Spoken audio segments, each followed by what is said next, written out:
Want to use Cash App without linking a bank account or card? In this quick guide, I will show you exactly how to set it up, send and receive money, all while keeping your banking details private. First of all, sign up using your phone number or email, no bank information needed. Then create a unique cash tag.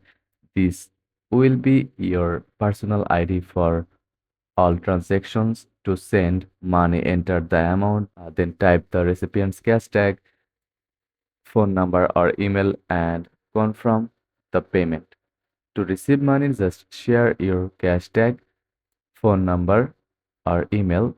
The funds will appear instantly in your Cash App balance. Here's the catch: without linking a bank or card, your balance can only be used to send money or pay online at supported sites. You can't withdraw cash or spend in stores without a cash card. You can't transfer funds to your bank. Unverified accounts have limit $250 sent per week, $1,000 received per month.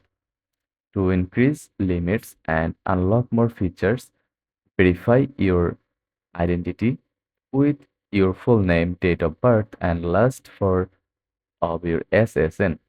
Linking a bank account also helps complete verification, and that's how you can use Cash App without a bank or card. Simple, but with a few trade-offs. If you need more flexibility, verification is the way to go.